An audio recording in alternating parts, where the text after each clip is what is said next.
Probably over the page. And good evening. We are live. Welcome to Mishnah Mastery with your host, Rabbi. We're going to be doing Bava Kamma, diving back into Bava Kamma. We are on chapter 5 tonight. We'll try and do chapter 5 and chapter 6. And without further ado, let's get the text up on the screen and let's get ourselves underway. Are you ready? Here we go. Can everybody see that? Fantastic. So, here we go. Wait, where's my mouse? Gonna need that. Here we go with chapter 5, Perek Hey and Mishnah Aleph. Now, if you remember, guys, last week we were talking about a very important and famous concept when it comes to winning a court case.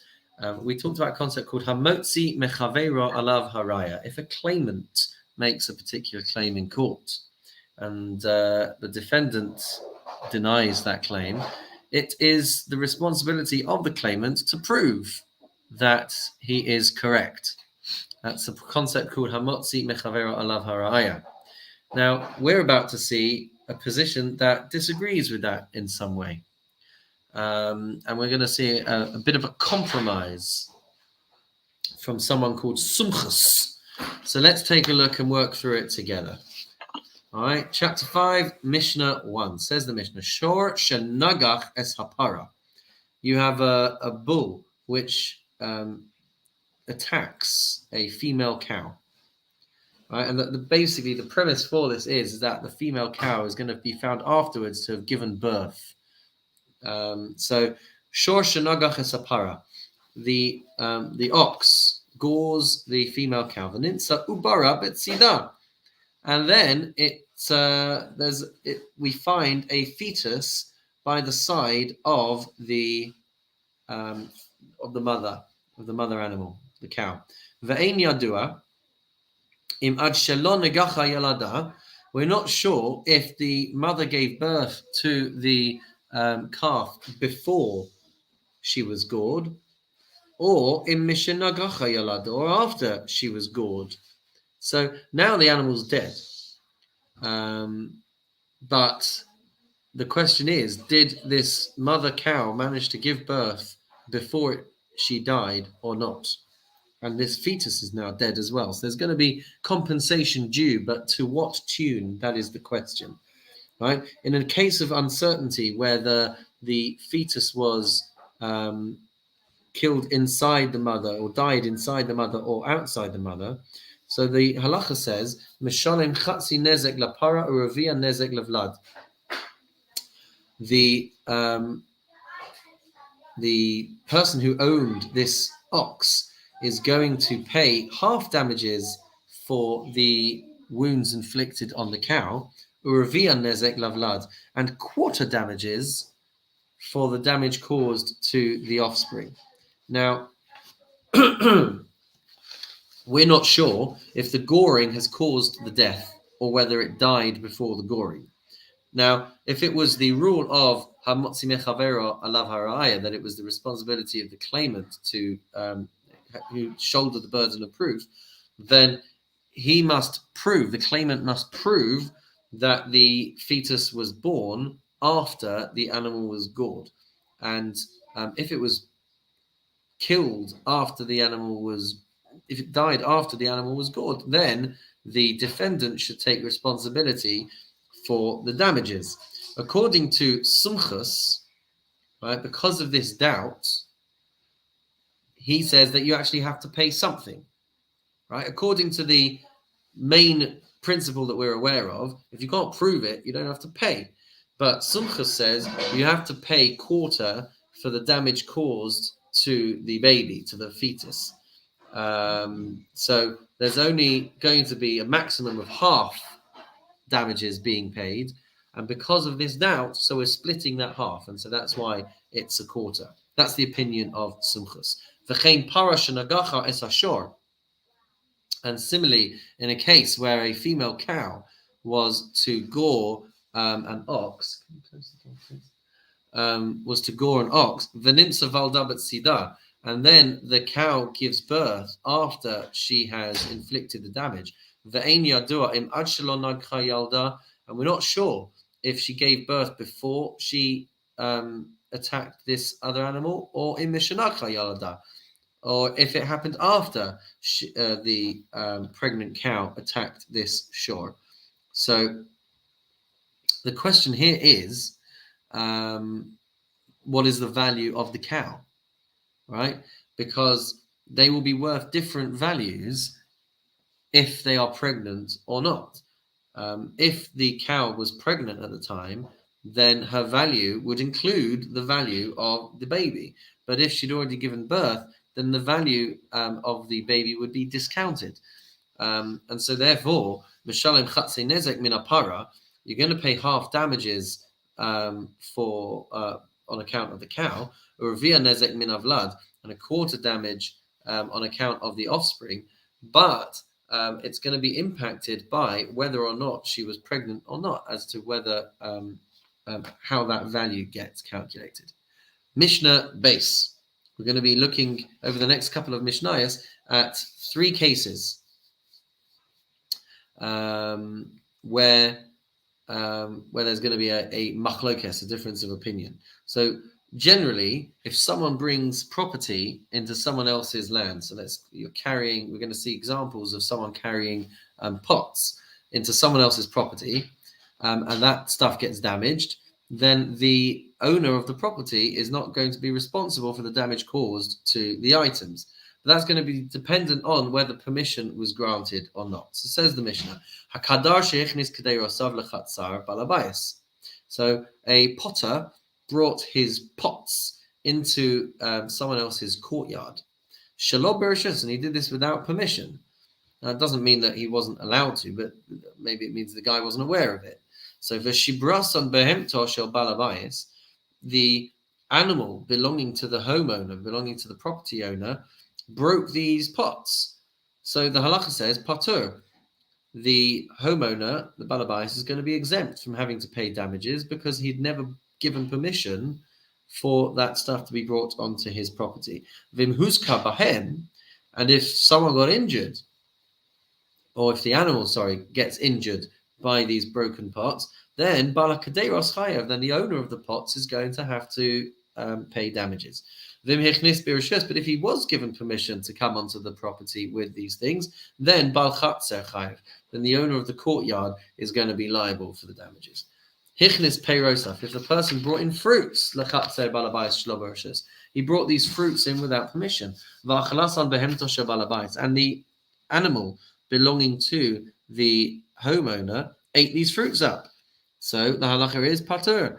He is going to be exempt. Vim huska bahen. But if the animal, choked and got injured or slipped over on these fruits, then balapeiros chayav, then the owner of the fruits is going to have to pay. Vim hichnis birshus. But if he was given permission to come onto the property with these fruits, then balachatzer chayav, the owner of the chatzer, of the courtyard, is going to have to take responsibility for anything that might happen on account of him doing so.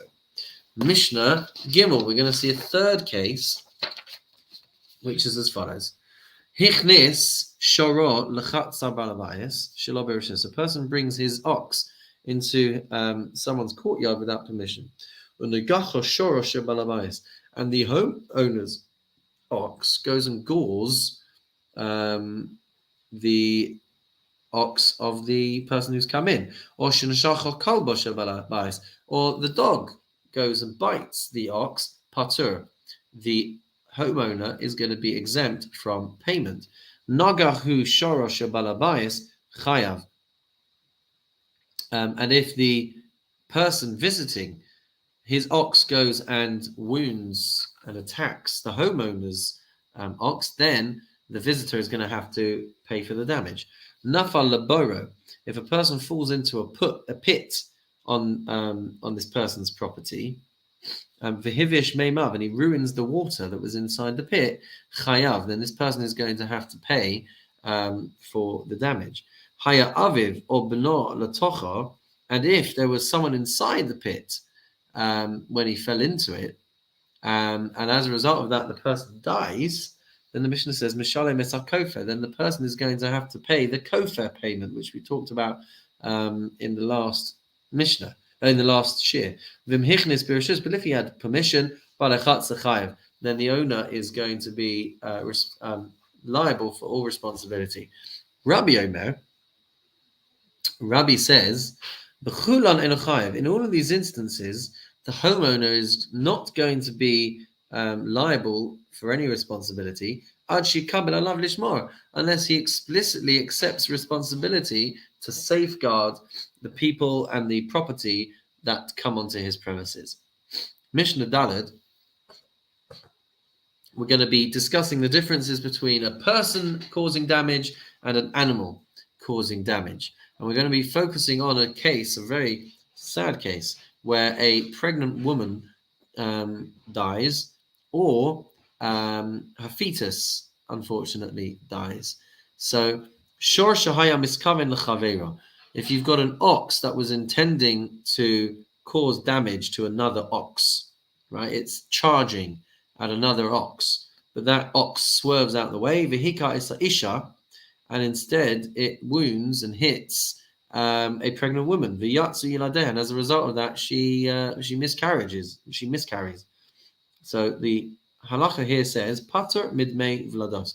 The owner of the ox is going to be excused from having to pay the value of the vlad, of the fetus. Now, if they were liable to pay for that damage, then it would be because they are paying the market value of a person being sold as a slave in the market. But there's no payment, according to this, if the... It's done. I did it ages ago. It is. Okay. So the person is exempt from paying for the value of the child because it was an ox that caused this misfortune to occur. But with a person who is intending to attack someone, and by accident or as a result he strikes a pregnant woman, and she miscarries, then the halacha is mishalem d'mei v'lados. Then they would have to pay this payment. Ketzad mishalem d'mei v'lados. How do we assess this compensation payment? Shamin esa isha kamma hi yafa ad shelo yalda v'kamma hi yafa mishayalda. We assess the difference in value between a pregnant woman being sold as a slave and a non-pregnant woman being sold as a slave, because people would value more a pregnant slave. Amar Rabban Shimon ben Gamliel. Rabban Shimon ben Gamliel says people don't usually buy pregnant slaves, certainly not in that time, because there was such a high risk of a woman dying at childbirth, and therefore they're worth more when they have given birth, not when they are pregnant. So, Amar Rabban Shimon ben Gamliel, Im Kain, if that's the case, Misheha Isha Yoledes Mashbachas. Once the woman gives birth, then her value should increase. Ela Shamines Avlados Kamma Hein Yafin. So, rather, Rabban Shimon ben Gamliel says we should value how much the offspring are worth for no sein labal and give that amount to the husband as compensation. V'im ein labal, and if she wasn't married, no sein liyarsha, then they should give that money to her yorshim, to her heirs. Haisa shivcha v'shinishtachra, if she had been a maidservant and she was freed, or giores, or she had converted, and therefore she wouldn't have a halachic family to have to give this compensation to, then the Mishnah says patur, the person would be exempt from having to pay this compensation, which is a wild thing when you think about it nowadays, especially the idea that that living relatives might not be entitled to halachic compensation because we don't view them halachically as relatives. Not an easy thing to get our head around, but you can explore that further when you go into the Gemara, or when you go through a second cycle of going through Shas Mishnahs. Mishnah Hey. Mishnah Hey. So Mishnah says, a person digs a pit in a on private property. And the opening of this pit extends into the public domain. Or or you dig it in the public domain of and it opens into private property. Or you dig it in private property and it extends into the property of somebody else. So if damage is caused on account of this bor, then chayav, the person is going to be liable. Someone digs a pit in the public domain, the nafal l'soicha shor or chamor vames, and an ox or donkey falls into it and it dies, then chayav. Mishnah says the owner of the bor is going to be chayav to pay for the damage caused. Whether someone is digging a pit or a shiach, which is long and narrow. So a bor is just, how you picture a big round pit or a rectangle pit. Shiach is a long, narrow pit. Uma'ara, which is a square pit. Charitzin, which are furrows, like a narrow irrigation canal. Unni'itzin, which is a ditch, which might be narrow at the top but wider as it goes down. All of these things are going to be included in chayav. In all of these cases, the person is going to be liable to pay. Im kain lama ne'emar bor. If that's the case, then why does our Mishnah? Why does the pasuk refer to a pit? It says in the pasuk, and if a man shall open a pit. Why does it use the word pit if it's referring to all of these things? So the Mishnah answers, ma bor sheyesh bo kadei lahamis. If it's a pit which has sufficient depth to cause death to a person who falls into it, which is a depth of asara tefachim, 10 tefachim, af kol sheyesh bo kadei lahamis asara tefachim. So anything which a person digs to a depth of 10 tefachim, 10 handbreadths, which is deep enough to cause death if a person or an animal falls into it, af kol sheyesh bo kadei lahamis asara tefachim. So anything which can cause death when it's 10 tefachim is going to also incur this liability and this responsibility from the person who dug it. But if any of these pits, any of these holes were shallower than 10 tefachim, and a animal fell into it and died, then the halacha is patur. It's going to be exempt from the punishment or for the compensation due for the fact that the animal died. But if it just got damaged, if it was injured, then chayav, then the person is going to be liable for the damages and the injuries caused to the animal. Mishnah Vav. Bor shal shnei shutafim. If you've got a pit which is owned by two partners. So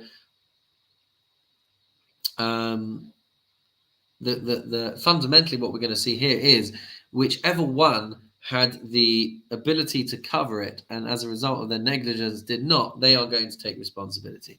So bor shal shnei shutafim, you've got a pit which is being dug by two partners, it's jointly owned. Avar alav harishon v'loch yisai. The first guy gets up to leave, and he didn't cover the hole. V'hasheni, the second guy gets up to leave, v'loch yisahu. He should have covered it, but he didn't. Hasheni chayav. The second person takes the full responsibility for the fact that the pit was not covered, because the first guy thought that the other guy would do it. So the second guy was left with the burden of responsibility to make sure it was covered. Kisahu harishon. If the first person did cover it, and the second guy comes along and he finds that it is uncovered, and then he didn't go back and cover it again. Hasheni chayav, the second guy is going to take responsibility. Once you become aware that it's open, you have the responsibility to make sure that it is covered. Kisahu chara'ui, if one of these people did cover it and they covered it to a sufficient level to withstand the weight of typical animals or typical people. But then what happens is, but nonetheless, an animal fell in and died. So the Mishnah says, potter, if you've taken the right steps to make sure it was covered and something still falls in, you're going to be exempt. But if the person did not cover it suitably, and then an animal fell into it and died, then the Mishnah says, chayav, the person that owns the pit is going to have to take responsibility for this.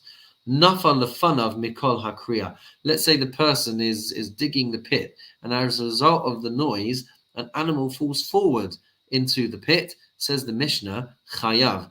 Then the person digging is going to be liable for the damages.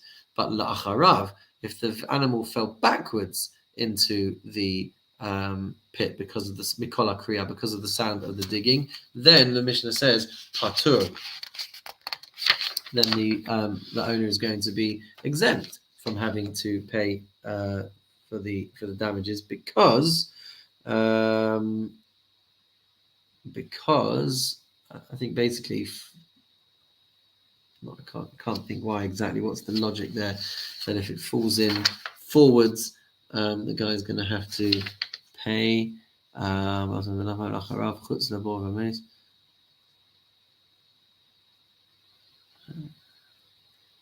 Oh, I think what's going on is if it falls into the pit as a result of the noise, then you're going to be chayav. But if it falls out of the pit, so it falls backwards out of the pit, then and as a result of that it gets injured or dies, then we're saying that the person would be patur.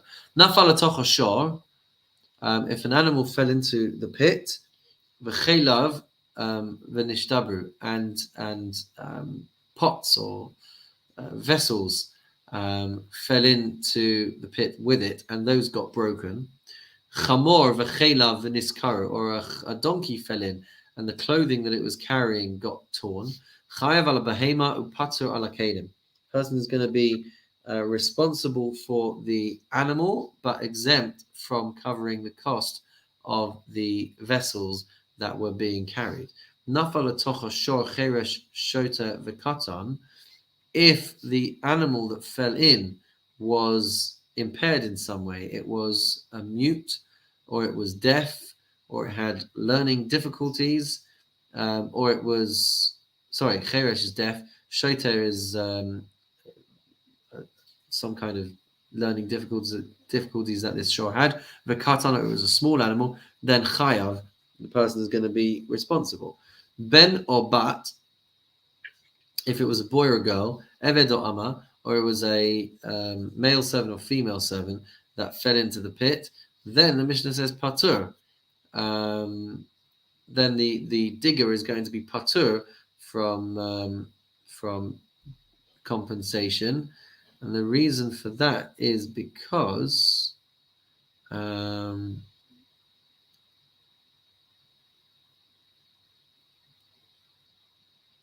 well, it says there that the Torah edict is that makes the digger of the pit only liable for damage caused to an animal, but not to one of these people. Interesting. Okay, Mishnah Zion. We're going to be talking about 8 cases where the Torah mentions specific animals, but the halacha includes all animals, similar to what we just saw before with pit encompassing many other types of holes.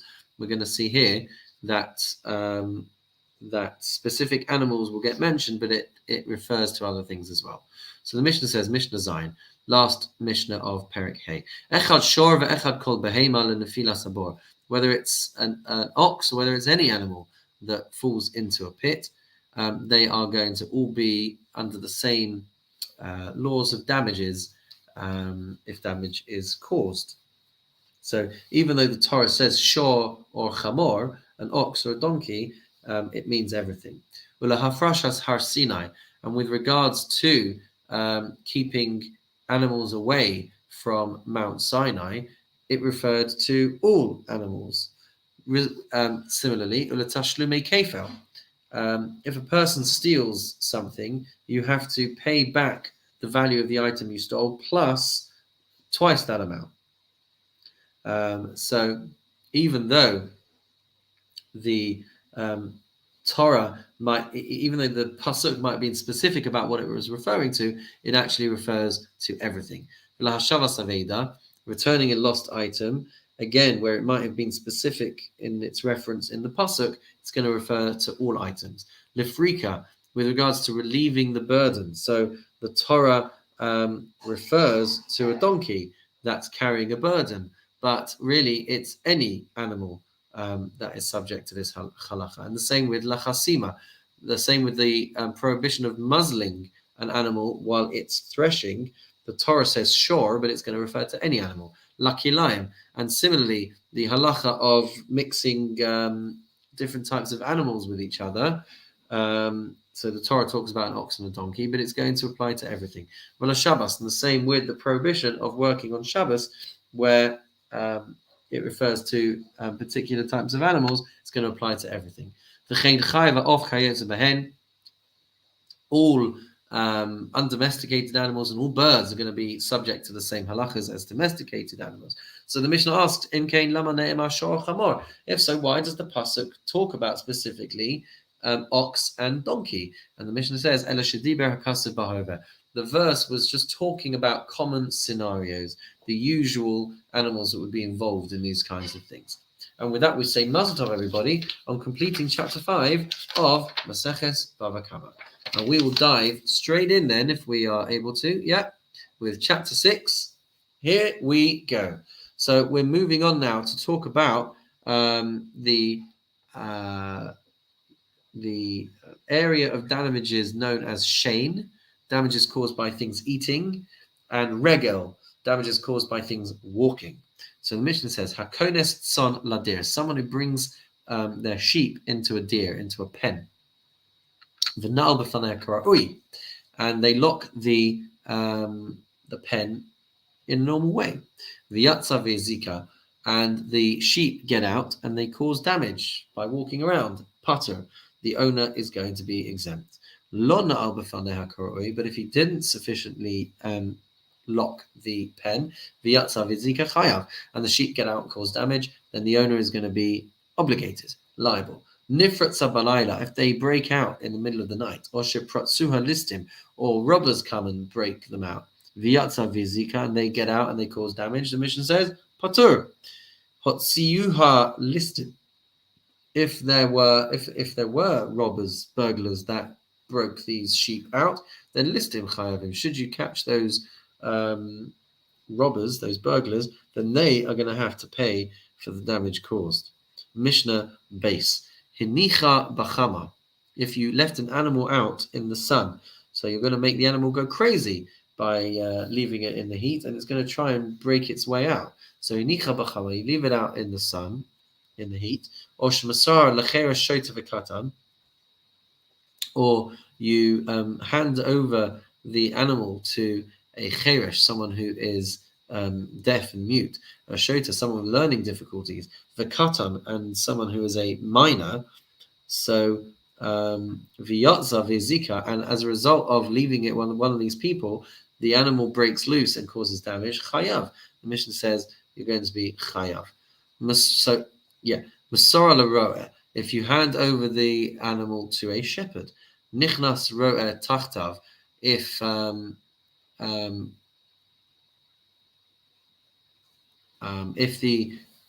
the ro'eh basically goes into this place to deal with this animal, and nafla lagina, and the animal falls into a garden, v'nehnes mishalemes mashanehenes, then the animal derives benefit from things that it eats over there, then mishalemes mashanehenes, you have to pay for the benefit of what was eaten. Says the Mishnah, Yarda Kadarka Vizika, if it went into the garden in the usual way and caused damage, Meshalemes Mashezika, then you have to pay for the damage caused. Ketzad Meshalemes Mashezika, how do you assess this damage for the compensation for the damage caused? Shamin based Sa'a Ba'osa Sadeh. So what you have to do is you have to assess the value of piece of land that is 50 by 50 amot squared, 2,500 amot squared, and you value it when it was intact, and you value it after the damage caused, and that's how you calculate the difference in value. Kamma haisa yafa v'chama hi yafa. how much. How do we translate that? How much it was worth? How much it was worth, and how much it is worth now. Rabbi Shimon Omer. Rabbi Shimon says, "Achla peiros gemurim mishalemes peiros gemurim." It's going to depend. If it ate ripe produce, then you're going to pay the value of ripe produce. If it ate unripe produce, then you're going to go back to that previous assessment of the Beit Sa'ah, of assessing the size of the field and figuring out the difference in value before and after. But if it had eaten ripe fruit, then it's going, or ripe produce, then you're going to determine based on the value of that ripe fruit. Im Sa'ah Sa'ah, im Sasa'im Sasa'im. If it ate one Sa'ah of produce, you'll pay one Sa'ah. And if it had eaten two Sa'ahs of produce, then you'll pay for two Sa'ahs. Mishnah Gimel, dealing with a pile of grain in someone else's field. Hamagdish b'soich sadeh shel chaveira shelo b'rishus. A person who stacks up his produce in a person's field without permission.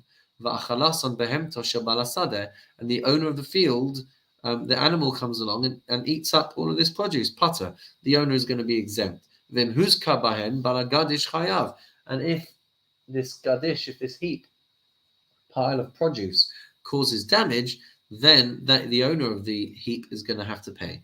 But if he did this with permission, then balasadeh chayav. Then the owner of the field is going to be liable. Mishnah Dalet. Oh gosh, here comes another long one.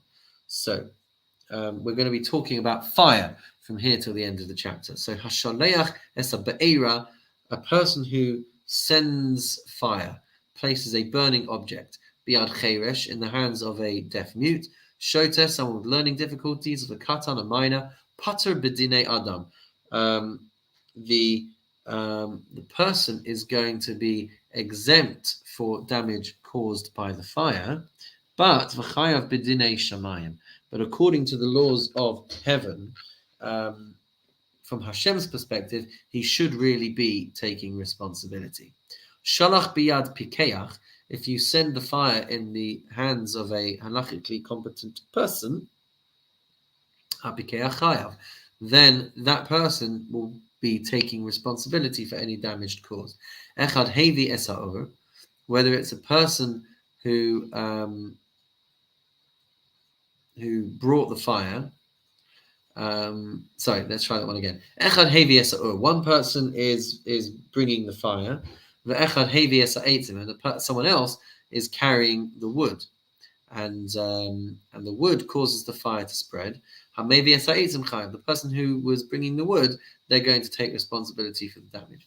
A person brings wood, and afterwards and then someone afterwards brings fire. Then the person who brought the fire afterwards is going to be taking responsibility. Something else came, or someone else came and fanned the flame, and as a result of that, the fire started causing damage. Then the person who fanned the flame is going to take responsibility. Lipsa haruach, but if it's wind which causes the flames to fan and start spreading, kulam paturim, then all of them are going to be patur from paying for damages.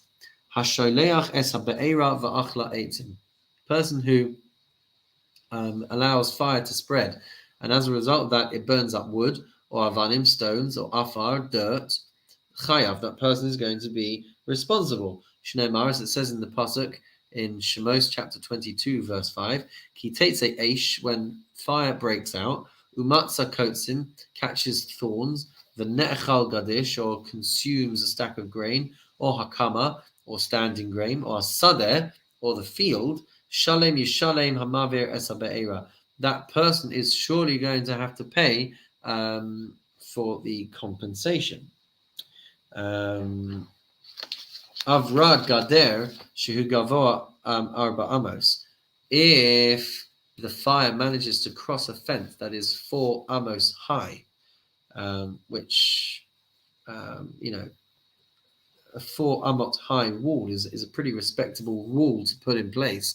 So if it crosses over that, or derech harabim, or it crosses over a public thoroughfare which would be 16 amos wide, or nahar, or it manages to cross over a river which is 8 amos wide at least, patur, that person is going to be exempt from paying for those damages because that's an unforeseen circumstance. If it's kind of got past your property and gone on to wreak havoc, then you couldn't have seen that coming. There were things in place which could have prevented the fire from spreading. Hamadlik betoch shelo, person who sets fire, lights a fire on his own property, but the assumption here is that there's no fence to stop it from carrying on. At Kamma tavor hadleka, up to what distance may the fire travel, and for him to bear liability for any damage caused. So Rabbi Eliezer ben Azariah says, Rabbi Eliezer ben Azariah Omer, Roin osa ki'iluhu be'emsa beis kur. We view him as if he is in the middle of a field the size of a base core, and that's 75,000 amos squared. That's 137 amos by 137 amos. So we put a radius around where the fire started of 137 amos. Rabbi Eliezer Omer, Sheish Esrei amos, Kederech Rishus HaRabim. Rabbi Eliezer says 16 amos, which is the same as the width of the public thoroughfare. And Rabbi Akiva Omer, Rabbi Akiva said, Chamishim Amma, 50 amos. Rabbi Shimon Omer, Shalem Yishalem Amavir Sabe'era, Hakol Fi Hadleka. Rabbi Shimon says it depends what you've lit and what it surrounds, because the pasuk says, you shall surely pay for damage caused if you've lit a fire and it's caused damage. So he says everything is assessed according to the type of fire.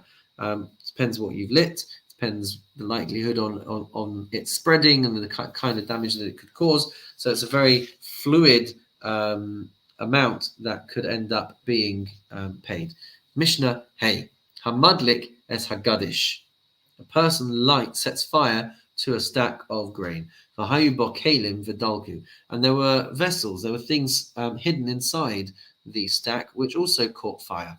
So Rabbi Yehuda says, Rabbi Yehuda, you pay for whatever was inside there. Chachamim say, the person only has to pay compensation for the wheat or barley that got destroyed, but won't take responsibility for the things which were hidden inside it. Haya gedi kafusla, if there was a goat which was tied up to this stack of grain, ve'eved samachlov and nisrafamo, or there was a slave nearby who got caught up and burned with the stack, chayav, then the person is going to be liable for the damages caused.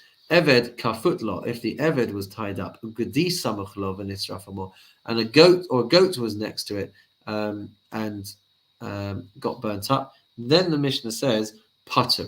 You're going to be putter for the goat because the goat should have bolted, and you're going to be putter for the slave because you're going to be otherwise chayav misa for having killed a person. And so, if you remember, we said we don't pile up punishments. So if someone's been sentenced to death, they're not also going to have to pay for damages as well. Umodim chachamim to Rabbi Yehuda, the chachamim agree with Rabbi Yehuda, b'madlik esabira, that if somebody set fire to a large building, then shehu mashalem kol ma shebasocha, then they're going to have to pay for everything inside that building, even something which is hidden. Shekain derech b'nei adam la'niach b'batim, because it's normal for people to put things and conceal things and store things in safely hidden places. Therefore, any damage is going to be compensated for. And finally, for tonight, Mishnah Vav. Gets sheyatza mitachas hapatish v'hizik chayav. If a spark flies out from where a blacksmith is working, and as a result of that spark, it causes damage, that person is going to be chayav for the damage caused.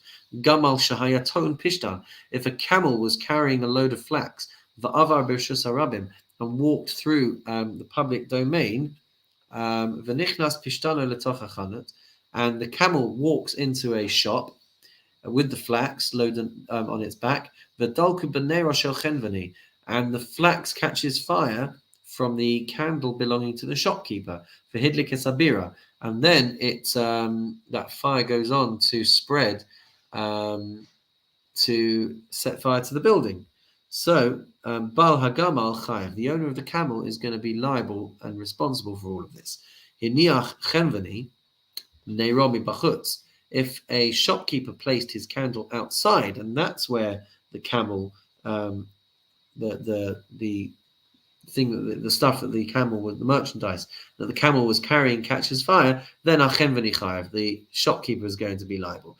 Rabbi Yehuda Omer b'nei Chanukah potter. The exception according to Rabbi Yehuda is with Chanukah candles, because you're supposed to be, you're fulfilling a mitzvah by lighting your Chanukah candles outside, and so you're going to be exempt if those candles cause this kind of damage. And with that we say Mazel Tov on completing chapter 6, and we'll leave it there for tonight. And next week in Yitzhak Hashem we will try and do chapters 7 and 8, and it's 2 more weeks to go until we finish Bava Kamma.